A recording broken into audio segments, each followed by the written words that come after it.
They told her that when the Muslims go to the ballot box and they see Trump on the other side, the Muslims will believe that the discomfort of 4 years is not worth punishing Biden for the genocide in Gaza.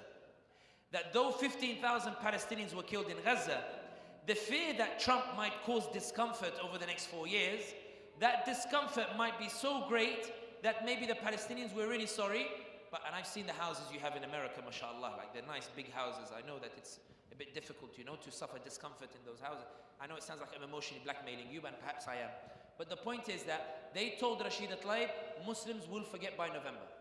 The reason why I say this is that when it comes to the elections, many people are saying, who should we vote for? But that's not the question you should ask yourself. The question is, how can we punish a president who supported genocide? Let me ask you something. Why is the Zionist lobby so powerful in the US? It's not because they deliver candidates. If it was just that they deliver candidates, then when the candidates win, they can just turn their back on the Zionists and do whatever they want. The reason they don't is because the true power of the Zionists is in their ability to punish candidates. That if you step out of line, they punish you. Muslims have never punished a candidate before. Now you have an opportunity to do so.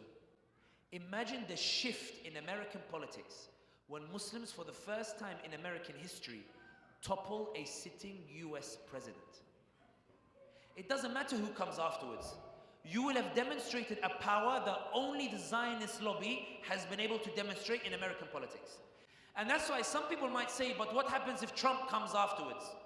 Before you consider what will happen afterwards, consider how American society will look at you, that a US president can facilitate the genocide and ethnic cleansing of Muslims on the other side of the world, and the Muslims of America were so scared of Trump that they believed even a genocide was not worth abandoning the Democrats for.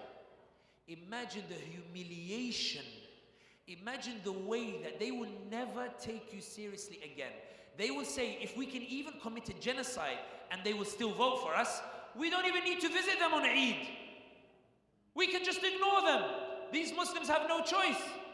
And that's why I tell you, for the dignity of this ummah, don't let it be said that a US president can commit genocide and still keep the Muslim vote. For wallahi, that will do more harm to your political clout than if you were to punish him and suffer just for it. Because let's be brutally honest here. Let's suppose Trump comes to power, and I'm not advocating Trump. I think he's a vile individual. Even if I think that on foreign policy, he was a bit more beneficial to Erdogan and some of these other Muslim leaders than Biden is. But anyway, that's a different issue. What's the worst Trump will do? Will Trump commit a genocide in Texas of the Muslims as Israel did in Gaza? Will Trump put you in prison and electrocute you and do the horrible things that Israel does to Palestinians in American prisons? Will Trump send guards to knock on your door and say, this is now my house, and kick you out? Will you suffer anything remotely like what the Palestinians suffered under Biden? So what is it that you are so terrified of, that even a genocide makes you hesitate? That even a genocide is not enough to make you feel that Biden is worth punishing? And I think you will find, and I appreciate I'm emotionally blackmailing you, but I think you will find that what is making you hesitate is that you don't want to suffer some discomfort. You believe, okay, let the ummah suffer discomfort, but not me. Even if it's a genocide, I like my comfort.